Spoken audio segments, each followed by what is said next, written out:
Hello everyone, welcome to HD mentoring. Now, जैसा कि मैंने आप लोगों से प्रॉमिस किया था कि दिसंबर फर्स्ट वीक ऑनवर्ड्स हम लेकर आएंगे सीमलेस ट्रांजिशन स्ट्रैटेजी। इसमें हमारा फोकस होगा कि CA फाइनल के क्या क्या चेंजेस हैं। जैसा कि न्यू सिलेबस और ओल्ड सिलेबस आपको मालूम ही है कि मई 24 एग्जाम्स एंड ऑनवर्ड्स अब न्यू सिलेबस एप्लीकेबल है। इसमें पेपर वाइज क्या क्या चेंजेस हैं ये तो मालूम है कि भैया सिलेबस में कुछ चेंजेस आए हैं, बट चैप्टर्स में क्या क्या कंटेंट में क्या क्या चेंजेस हैं, लेट्स सी। एंड इस सीरीज को हमने CA इंटरमीडिएट में मैंने आपको वीडियोस प्रोवाइड किए हैं ऑन वो वीडियोस अगर आपने नहीं देखे, अगर आप इंटरमीडिएट के एस्पिरेंट हैं तो प्लीज़ नाटा प्रोफेशनल एकेडमी की यूट्यूब चैनल पर आप वो वीडियोस देख सकते हैं। Now before beginning on the changes of CA final में आप लोगों को बता दूं, अगर आप CA फाइनल एस्पिरेंट हो, नवंबर 23 की एग्ज़ाम आपने दी है या मई 23 की एग्ज़ाम दी थी, अब और अभी भी आप क्लियर नहीं हुए हो तो आपको क्या अभी कन्वर्जन कराने की ज़रूरत है? आंसर इज नो, बिकॉज अगर आपने नवंबर 23 की एग्ज़ाम दी है, just wait for the results. Results आएंगे जनवरी मिड में गाइस आप ऑटोमेटिकली कन्वर्ट हो जाओगे इन केस अगर आप फेल हो गए। मान लीजिए इन केस आप पास हो गए तो आपको कन्वर्जन की जरूरत ही नहीं है भाई, आपका ग्रुप 1 क्लियर है या ग्रुप 2 क्लियर है एज द केस में भी, और हो सकता है आप CA भी बन जाओ। ओके, सो वो डिपेंड करेगा आपका एग्जाम कैसा गया। तो ऑटोमेटिकली जो कन्वर्जन है वो ऑटोमेटिक कन्वर्जन कब आप पे अप्लाई हो जाएगा? अगर आपका नवंबर के एग्जाम का जो रिजल्ट आया है वो नेगेटिव आया है। Okay, because May exams onwards आपको न्यू सिलेबस ही फॉलो करना है। Okay, now coming back to the topic CA final seamless transition strategy. इसमें क्या है, आज कौन सा पेपर हम डिस्कस करेंगे? सबसे पहला पेपर नंबर 1 फाइनेंशियल रिपोर्टिंग, मेरा फेवरेट पेपर फाइनेंशियल रिपोर्टिंग पर अब हम डिस्कशन करेंगे। So without wasting further time मैं आपको iPad पर लेकर आता हूं। आई होप अब आपको स्क्रीन विजिबल हो रही होगी। ओके, सो आपको स्क्रीन विजिबल है। Now let's see financial reporting seamless transition strategy. अगर आप देखोगे स्क्रीन पर आपको दिख रहा होगा। ओके, नाउ स्क्रीन पर दिख रहा है आपको। ओके, पेपर 1 फाइनेंशियल रिपोर्टिंग, पहले भी यही नाम था, अभी भी यही नाम है, और उससे पहले भी जो चेंज हुआ था 2017 के टाइम पर सेम नाम था। मैंने आपको इंटरमीडिएट का, अगर आपने मेरा एडवांस का वीडियो देखा होगा तो उसमें आपको सिलेबस एनालिसिस करने में बड़ा आसानी हुई होगी। खैर वो तो आप लोगों के लिए रेलेवेंट है नहीं, बिकॉज आप फाइनल में हो और फाइनल के एस्पिरेंट से मेरी ये स्पेशल वीडियो फाइनल के स्टूडेंट्स के लिए है। 100 मार्क्स का पेपर है। इस पेपर में ना सबसे पहला चेंज तो मैं आपको बता दूं ना, 30 मार्क्स के MCQ हैं। आपको दिख रहा होगा स्क्रीन पर, सो आपको स्क्रीन में प्रॉपर दिख रहा होगा। 30% MCQ ऐड हुए हैं, मतलब कि आपका जो पेपर 125 मार्क्स का जो आया करता था, अब वो उसमें से 30%, क्योंकि 125 मार्क्स एक आधा क्वेश्चन एक्स्ट्रा होते थे जो आप चॉइस में छोड़ सकते थे। 30% MCQ मतलब 30 मार्क्स के तो MCQ हैं, 84 मार्क्स का डिस्क्रिप्टिव होगा। सर आपने बोला 70% होना चाहिए, एक क्वेश्चन कंपलसरी होगा, 1 क्वेश्चन कंपलसरी, अभी कोई भी क्वेश्चन हो सकता है, क्वेश्चन नंबर 1 होगा बेसिकली। लेकिन हमारा फोकस अब इस पे होना चाहिए कि ये देखिए ओल्ड सिलेबस जो हुआ करता था, ये चैप्टर्स थे, ये चैप्टर्स की हेडिंग्स हैं।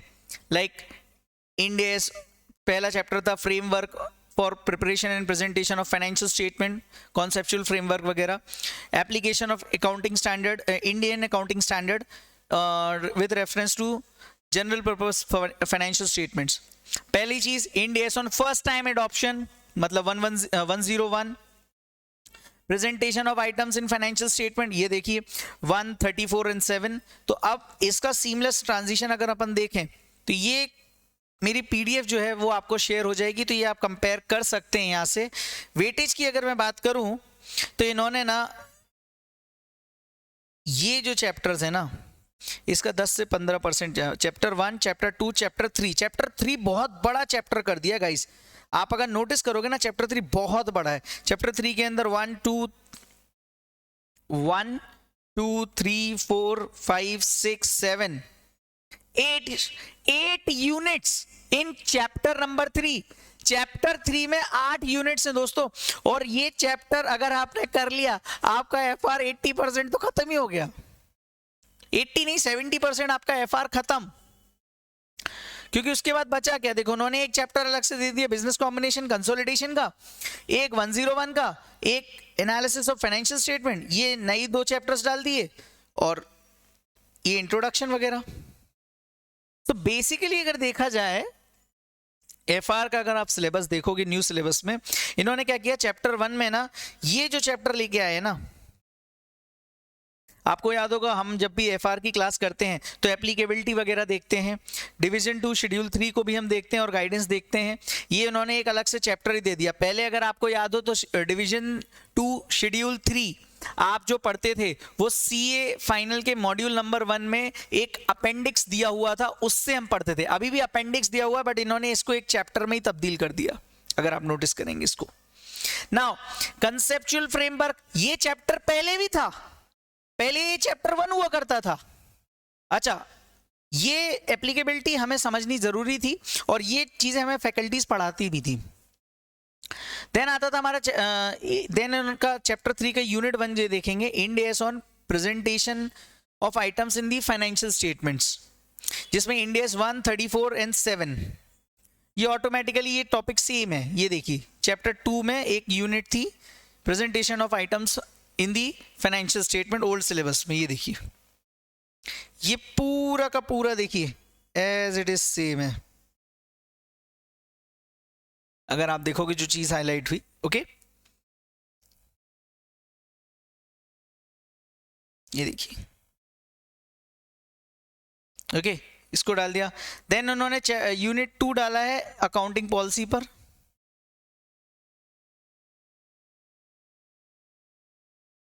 ठीक है, ये देखिए आपकी यूनिट 2 है, जिसमें इंड एस 8, इंड एस 10 और इंड एस 113, ये 3 इंड एस डाल दिए।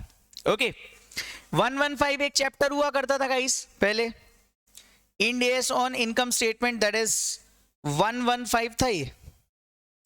इसको उन्होंने एक चैप्टर 3 में 3rd यूनिट का नाम दे दिया।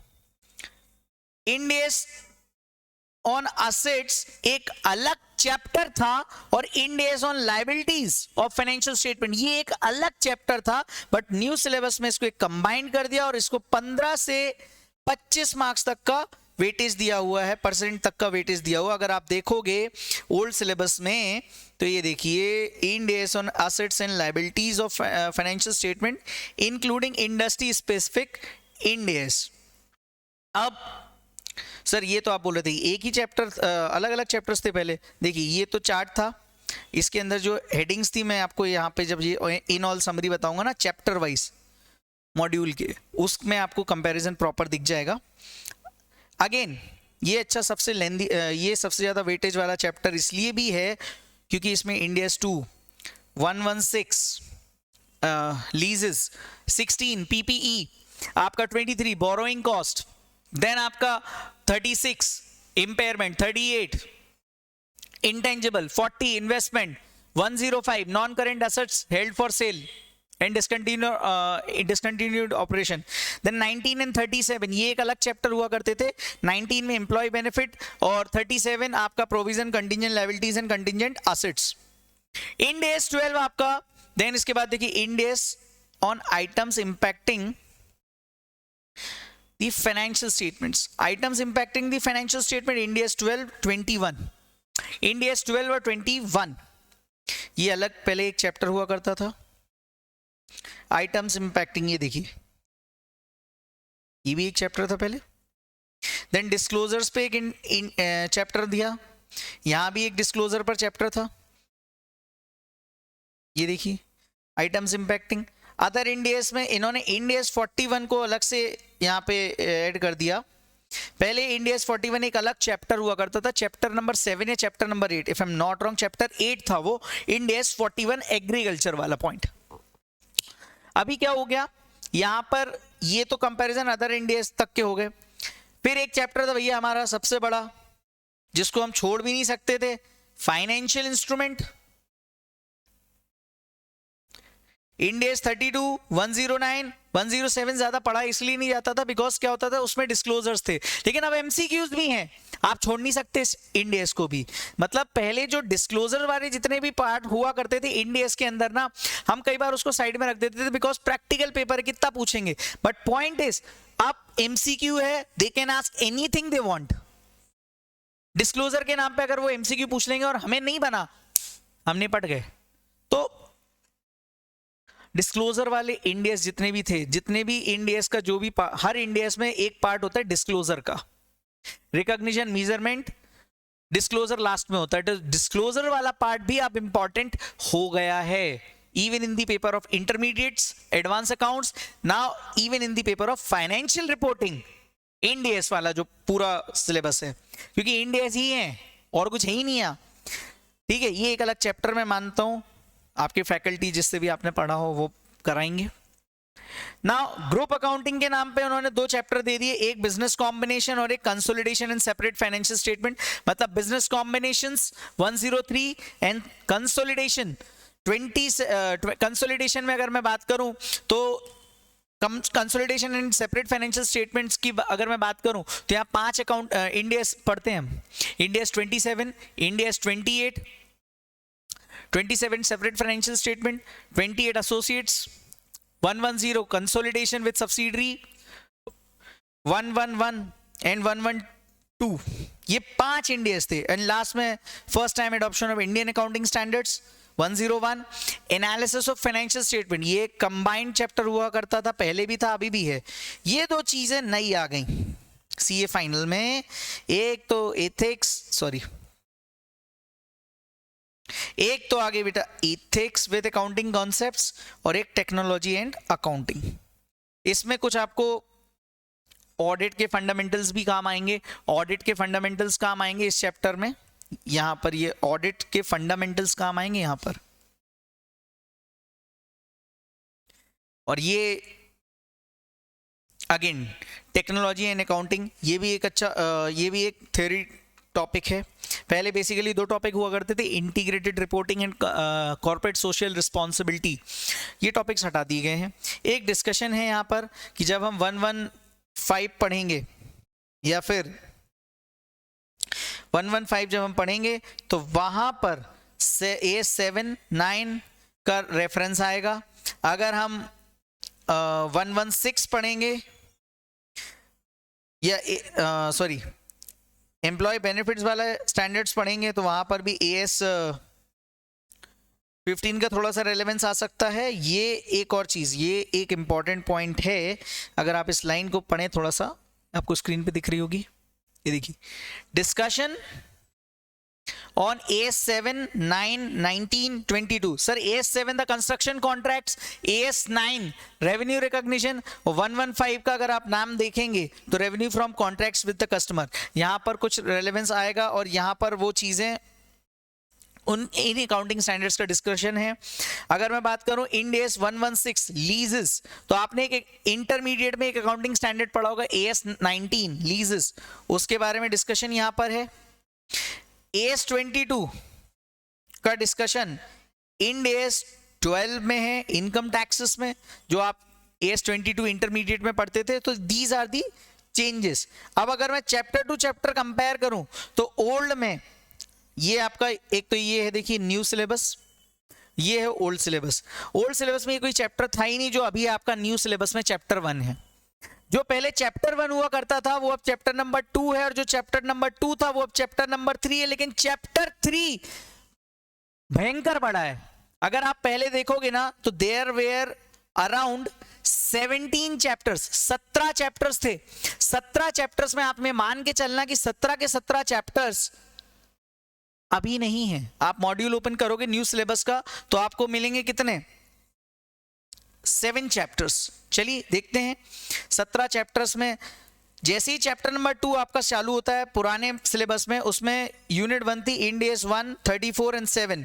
यहां पर चैप्टर 3 की यूनिट 1 है Ind AS 1, 34 and 7, same as it is. Then पहले एक चैप्टर हुआ करता था चैप्टर नंबर 3, उसमें पढ़ाया जाता था Ind AS 115 revenue from contracts with the customer. Again chapter number 3 जो न्यू सिलेबस का है उसकी यूनिट नंबर 3 में इंड एस 115 है। चैप्टर 4 में इंड एस 8, 10, 113। यहां पर चैप्टर न्यू सिलेबस जो कि नए सिलेबस में क्या हुआ, chapter 3 unit number 2 end S 8, 10, 113। Chapter 5 जो पहले हुआ करता था इंड एस 20 एंड 102, ये अभी भी है। चैप्टर 3 में यूनिट नंबर 7 अगर आप देखोगे तो इंड एस 20 एंड 102, 20 और 102। लेकिन यहां पर एक ये इंड एस एक्स्ट्रा आ गया, इंड एस 41। ये पहले ओल्ड सिलेबस में एक चैप्टर हुआ करता था, chapter 8 end S 41, chapter now part of chapter 3 unit 7। End S 41 agriculture पे बेस्ड इंड एस है और काफी इजी इंड एस है। चैप्टर नंबर 6 पहले पुराने मॉड्यूल में हुआ करता था end S 101, first time adoption of Indian accounting standards. ये अभी नए सिलेबस में चैप्टर नंबर 5 है। चैप्टर 7 की अगर मैं बात करूं तो ये काफी बड़ा हुआ करता था, इसमें टाइम लगता था चैप्टर, क्योंकि इसमें end S 2, inventory, 16 PP, 116 lease, 23, 36, 38, 40। और अब चैप्टर 3 की यूनिट नंबर 4 को देखें तो 2, 16, 116, 23, 36, 38, 40 और यहाँ पर 19 और 37 भी आ गया, क्योंकि 19 और 37 ना पहले चैप्टर 9 हुआ करते थे अलग से। मैंने आपको बोला भी था कि वो जो ओल्ड सिलेबस का ब्लूप्रिंट था ना, उसमें कई अलग अलग इसके अंदर भी चैप्टर्स थे। तो ये चैप्टर जो चैप्टर 9 जो था, 19 एंड 37 जो इंड एस थे, वो अभी चैप्टर 3 यूनिट नंबर 4 में आ गए। ओके, मैंने यहाँ लिखा भी है shifted to chapter 3 unit number 4। Tension मत लो, मैं पीडीएफ भेज दूंगा, है ना। पहले भी भेजिए, अभी भी भेजिए। मेरे टेलीग्राम चैनल पे आपको ज्वाइन होना है, मेरे सारे चैनल्स।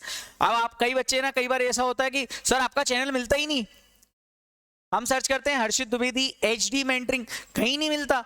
बेटा वो सारे चैनल्स प्राइवेट हैं, मैं लिमिटेड लोगों को मेंटरशिप प्रोवाइड करता हूँ और उन स्टूडेंट्स को प्रोवाइड करता हूं जो लोग काफ़ी सीरियस हैं। मैं आपका पर्सनलाइज शेड्यूल भी बनवा देता हूं। वो सारी चीज़ें मैं अपने मेंटरशिप बैच अनाउंसमेंट में बता दूंगा, आप वो वीडियो रेफर कर लीजिएगा। ओके, नाउ पहले एक चैप्टर था चैप्टर नंबर 10, जिसमें था इंड एस 12 एंड 21। 12 मतलब इनकम टैक्सेस। अभी ये चैप्टर नंबर 3 का यूनिट नंबर 5 है। सेम कंटेंट मतलब कॉन्सेप्चुअली सारी चीजें सेम है। इसके बाद चैप्टर नंबर 11, चैप्टर 11 डिस्क्लोजर वाला स्टैंडर्ड। इसमें end S 24 related party disclosures, 33 earning per share, 108 operating segment. ये वही ऑपरेटिंग सेगमेंट है जिसको पूरे यूट्यूब पर एबीसी एनालिसिस के नाम पे काफी पीछे रखा गया था। 108 आएगा ही नहीं, मई 23 में आ चुका है, नवंबर 23 में आएगा ही नहीं। गाइज, जिन लोगों ने मेरे मेंटरशिप चैनल पे होंगे उनको मालूम है, मेरे एबीसी एनालिसिस में से 60+ मार्क्स के क्वेश्चंस फंसे थे जो मैंने आपको बोले थे कि कर लेना। ऐसा नहीं है कि कुछ भी हवा में दे दिया, है ना। I understand, I am not a teacher but I am a best mentor, ये मैं अपने आप पे गारंटी लेता हूं। और आप इस चीज पे बिल्कुल ध्यान रख सकते हैं, क्योंकि आपको मई 23 में आपका 108 आ गया और आपने सोचा नवंबर में आएगा ही नहीं, और कई टीचर्स ने ऐसा बोल भी दिया था यूट्यूब पे कि नहीं आएगा, बट नवंबर 23 में 108 ऑपरेटिंग सेगमेंट्स आया था। हाँ, मैं ये बोलता हूं कि वो क्वेश्चन था कॉन्सेप्चुअल, अगर आपने, और वो पुराने जमाने की बना हुआ क्वेश्चन था, as it is question module में नहीं मिलेगा, बट वो क्वेश्चन आया जरूर था। वो कभी अकाउंटिंग स्टैंडर्ड के जमाने का क्वेश्चन था जिसको इंड एस में कन्वर्ट करके उन्होंने पूछ लिया और 8 नंबर में पूछ लिया, लेकिन क्वेश्चन बहुत इजी था। अगर आपको कॉन्सेप्ट पता होगा तो आप झट से उसका आंसर निकाल देते। बट यही है कि YouTube की एबीसी एनालिसिस, इसलिए मैं एबीसी एनालिसिस कभी देता ही नहीं, मैं प्रायोरिटी वाइज चीजें देता हूं कि यार ये कर लो, टचवुड आ जाती हैं। एंड ऐसा नहीं कि सिर्फ हवा में दे दी कोई भी चीज, आता है, एनालिसिस करते हैं, लॉजिकली सोचते हैं कि यार ये चीज आ सकती है, आईसीआई नहीं, अगर मॉड्यूल में डाला है तो कुछ सोच समझ के डाला होगा। एक ही बुक पढ़नी है, that is ICAI module. Question bank ये कर लें वो कर लें, आप आईसीआई के सारे क्वेश्चंस कर लो, सफिशिएंट है, मोर देन एनफ है। और जिनकी एग्जाम मई 24 में है ना, उनको तो कुछ और सोचना ही नहीं चाहिए। Now coming back to the topic, ये एक चैप्टर 12 हुआ करता था, फाइनेंशियल इंस्ट्रूमेंट्स। 3 इंडेस थे इसमें, इंडेस 32, इंडेस 109 और इंडेस 107। 32 में प्रेजेंटेशन वगैरह था, मेजरमेंट वगैरह रिकॉग्निशन 109 में था, और 107 में था डिस्क्लोजर्स। ये आपका चैप्टर नंबर 3 में यूनिट नंबर 7 है, लास्ट यूनिट। चैप्टर 3 यहाँ पे खत्म हो रहा है। मतलब आप सोचो, कोई अगर पहला मॉड्यूल देखा तो बोले कि 17 चैप्टर, और अभी बोले 7 चैप्टर है, सिलेबस कम हो गया। कुछ कम नहीं हुआ है। Mind it very carefully. जो लोग फर्स्ट टाइम एग्जाम दे रहे हैं उनके लिए तो बहुत इंपॉर्टेंट वीडियो है। ओके, नाउ पहले एक चैप्टर था इसके, हाँ, chapter number 13 business combination 103, and chapter number 14 consolidation, जिसमें 5 इंडेस थे, 27, 28, 110, 111, 112। ओके, ये इंडेस जो 13 और 14, 13th एंड 14th चैप्टर था ना, ये आपके आईसीआई मॉड्यूल का 4th चैप्टर है। एज इट इज सेम है, as it is same. Chapter number 15 analysis of financial statement, ये चैप्टर कई बार आता था, पहले कम पूछा गया है, लेकिन अभी इसका रेलेवेंस बढ़ सकता है, क्योंकि न्यू सिलेबस पिछली बार जब आया था तब भी ये काफ़ी स्टार्टिंग में पूछा गया। तो ये चैप्टर नंबर 5 है हमारा, analysis of financial statements, if I am not wrong. नहीं, चैप्टर नंबर 5 नहीं है, ये चैप्टर नंबर 6 है। आई एम सॉरी, ये मैंने गलत लिख दिया यहाँ पर। ये बेटा चैप्टर नंबर 6 है, analysis of profits of financial statements. Okay, now एक चैप्टर था इंटीग्रेटेड रिपोर्टिंग, चैप्टर 16 अब सिलेबस का पार्ट नहीं है, रिमूव हो गया। Chapter 17 CSR corporate social responsibility, अब चैप्टर का ये भी सिलेबस का पार्ट नहीं है। 2 नए चैप्टर्स आ गए सीए फाइनल में, एथिक्स विद अकाउंटिंग कॉन्सेप्ट, जिसके बारे में मैंने बोला कि ये ऑडिटिंग से रिलेटेड चैप्टर है, लेकिन ICAI को हम क्रिटिसाइज नहीं कर सकते। देखो ICAI ना सिलेबस बहुत सोच समझ के बनाता है, मैं तो ये मानता हूँ, क्योंकि देखो एग्जाम कंडक्ट किसको करनी है, ICAI को करनी है। We need to follow only ICAI, whatever has been given in the ICAI study material. I hope you are getting my point. Now chapter number 6 के बाद, जिसका नाम है ethics with accounting concept. Ethics क्यों बोल रहे हैं, क्योंकि एथिक्स ये ऑडिट वाला पार्ट यहां भी ले है। Chapter number 7 technology and accounting, ये लास्ट चैप्टर है, ये भी थ्योरी चैप्टर है, बट इग्नोर नहीं किया जा सकता, बिकॉज ये फाइनेंशियल रिपोर्टिंग का जो पेपर है ना, इसमें 30 नंबर के MCQ हैं। और पहले जो हम डिस्क्लोजर वाला पार्ट, एक तो वैसे ही FR का सिलेबस बहुत बड़ा है, उस पे डिस्क्लोजर वाला पार्ट हम यूजुअली नहीं पढ़ते थे, बट अब 30 नंबर के MCQ हैं, हम छोड़ ही नहीं सकते, क्योंकि डिस्क्लोजर एक तो याद नहीं रहते, क्योंकि थ्योरी वाली चीज है। लेकिन अब जो टीचर आपको टेक्निकली साउंडली कंसेप्चुअल पढ़ाएगा तो आपको दिक्कत नहीं आएगी, ट्रस्ट मी गाइस। सो जैसा कि मैंने कहा कि जो टीचर कॉन्सेप्चुअली पढ़ाते हैं, बहुत सारे टीचर ऐसे हैं जो कॉन्सेप्चुअली पढ़ाते हैं, कई सारे टीचर्स मतलब अच्छा कॉन्सेप्चुअली कवर करते हैं इन सभी चीज़ों को, लेकिन कई बार जब एग्जाम आती है ना, तो being a student it is very much difficult कि इतना सारा सिलेबस समेटने कैसे। तो हम क्या करते हैं, एग्जाम पॉइंट ऑफ व्यू के हिसाब से चलते हैं, और जब एग्जाम पॉइंट ऑफ व्यू के हिसाब से चलते थे तो ओल्ड सिलेबस में ना डिस्क्लोजर वाला पार्ट ना उतना रेलिवेंट नहीं था, लेकिन अब बहुत रेलिवेंट हो गया है एग्जाम पॉइंट ऑफ व्यू से, क्योंकि एग्जाम पॉइंट ऑफ व्यू इसलिए इंपॉर्टेंट है क्योंकि 30% MCQ अगेन ये देखिए, और ये हर पेपर में हो गया है। आपका AFM का पेपर एडवांस फाइनेंशियल मैनेजमेंट, नाम बदला है, स्ट्रेटेजिक फाइनेंशियल मैनेजमेंट की जगह AFM हो गया है। एक चैप्टर इंटर से उठ के फाइनल में डाल दिया है, लेवल वही है, लेकिन हाँ आप रिस्क नहीं ले सकते इन चीजों में। नाउ मैंने ICAI का चैप्टर वाइज जो वेटेज था वो भी मैंने बता देता हूं आपको। Chapter 1 basic introduction applicability schedule 3 वगैरह, और chapter 2 conceptual framework, chapter 3 unit 1 and 2। अगर मैं बात करूं 1 एंड 2, एक सेकेंड, एंड 2, ये दो जो चैप्टर्स, ये इतनी यूनिट जो हैं, ये 11 से 17 मार्क्स तक के आएंगे आउट ऑफ योर 114 मार्क्स। मेरा ये मानना है, पेपर पैटर्न अभी तक ICAI ने रिलीज नहीं किया है, लेकिन आपके 30 मार्क्स के MCQ होंगे और 84 मार्क्स का डिस्क्रिप्टिव, जिसमें 114 नंबर का टोटल पेपर हो गया। इस 114 नंबर के पेपर में 11 से 17 नंबर के ये फर्स्ट 4 चैप्टर्स ही बोलूंगा, आई वुड रादर से। देन आपका 115 115 6 से 11 नंबर, पहले भी इतना वेटेज था, इससे ज्यादा ही था। चैप्टर 3 यूनिट 4 असेट वाला 17 से 29, असेट्स एंड लायबिलिटीज याद है, 2 16 116 23, देन आपका 38 36 40 एंड 19 एंड 37। ये जो इतने सारे इंडेक्स थे, मतलब ये आप, अगर मैं आपको यहाँ पे लिखना चाहूं तो यहाँ पर इंडेक्स के नंबर्स अगर मैं लिखना चाहूं, इंडेक्स के जो नंबर्स अगर मैं लिखना चाहूं यहाँ पर, तो वो आपको एज इट इज बोल दूं 134 7 एंड 8 10 113, 134 7 8 10 113, ये इतने index plus applicability plus conceptual framework, ठीक है, ये आपका 115 आ गया। देन अगर मैं बात करूं तो ये आ गया 2 16 116 23 36 38 40 19 37, इतने सारे इंडेक्स। एंड देन मैं अगर आपसे बात करूं तो ये देखिए 12 21 24 33 108। आपके पास ये पीडीएफ काफी काम आएगी जो लोग ट्रांजिशन वाले बच्चे हैं।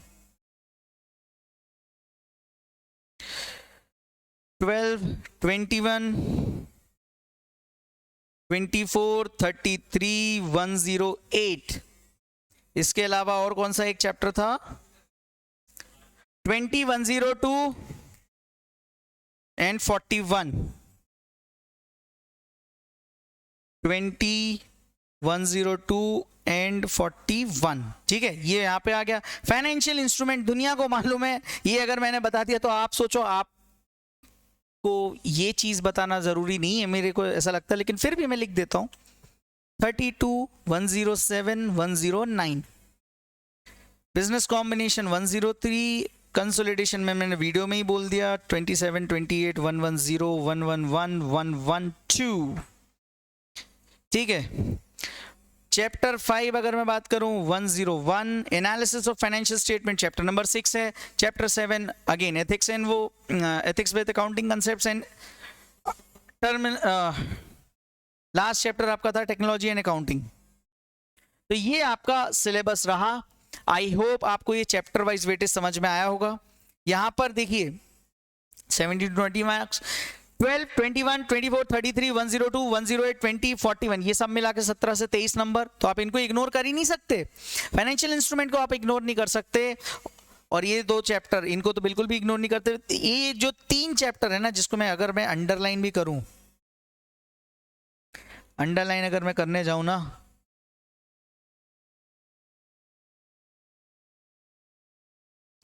ये 3 चैप्टर्स कंपलसरी क्वेश्चन में आ सकते हैं और आते रहे हैं प्रीवियस सिलेबस में, तो इनको आप इग्नोर नहीं कर सकते। एक आधा बार शेड्यूल 3 का भी क्वेश्चन आया है मई 19 नवंबर 19 के आसपास, तो आप उस चैप्टर को भी इग्नोर नहीं कर सकते। सो आई होप ये वीडियो आपको काफ़ी हेल्पफुल लगेगा in understanding the transition between November 23 that is the old syllabus and May 24 exam onwards जो हमारा सिलेबस है उसके रेलेवेंस में। और उसके रेलेवेंस के अलावा अगर मैं आपसे बात करूं तो मैंने आपको यहां भी बताया कि अगर आपने नवंबर 23 की एग्जाम दी और आपको ऐसा लग रहा है कि आपकी शायद एग्जाम क्लियर नहीं होगी, तो कन्वर्जन अभी कराना चाहिए या बाद के लिए, तो आप रिजल्ट का वेट कीजिए उसके बाद, क्योंकि ऑटोमेटिकली कन्वर्जन हो जाएगा। तो दैट इज अ फैसिलिटी, आप चाहो अभी भी कन्वर्जन ले सकते हो, बट अभी क्यों दिमाग लगा रहे हो जब आपको ऑप्शन दिया है आईसीएआई ने। आईसीएआई कोई भी चीज करती है ना, तो मेरे हिसाब से ना स्टूडेंट्स के बेनिफिट्स को ध्यान में रख के करती है। सो बाकी सबकी अपनी अपनी ओपिनियन है। आई होप ये वीडियो आपको काफ़ी नॉलेजेबल लगा होगा, आपको काफ़ी इससे जानकारी हासिल हुई होगी पेपर 1 सीए फाइनल के से रिलेटेड। स्टिल अगर आपको मेरे मेंटरशिप प्रोग्राम ज्वाइन करना है, आप मुझे व्हाट्सएप कर सकते हैं। I am almost launching my new batch. अगर मैं आपको बोलूँ CA final May 24 and November 24 exams के लिए अगर मैं बात करूं my HD mentorship. Sir HD कौन? Harshit Dwivedi, me my self.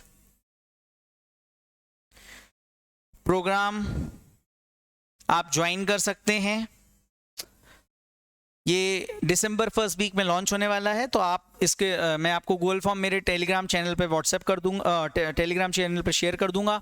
इसके अलावा आप मेरे टेलीग्राम चैनल पे जुड़ना चाहते हैं या व्हाट्सएप ब्रॉडकास्ट में जुड़ना चाहते हैं, 2 तरीके के चैनल होते हैं, वो सारी चीज़ें मैं आपको अगले वीडियो में बताऊंगा जब मैं मेरी मेंटरशिप का वीडियो लॉन्च करूंगा। तो stay tuned on my YouTube channel. और हाँ, ये रहा मेरा पर्सनल नंबर, आपको कोई और सिंगल नंबर नहीं दिया जाएगा इस मेंटरशिप प्रोग्राम में। इससे सारी रिलेटेड जानकारियाँ, सारे डाउट्स, सारा आपका पर्सनलाइज शेड्यूल, आपका मोटिवेशन, कैसे किस पेपर को प्रिपेयर करना है, ये सारी चीज़ें इस नंबर पर, इस सिंगल नंबर पर आपको मिल सकती है। ये मेरा ही नंबर है, किसी और का नहीं है, ये मेरा नंबर है। ओके, सो आई होप, बाकी all the best for results, take care, stay tuned.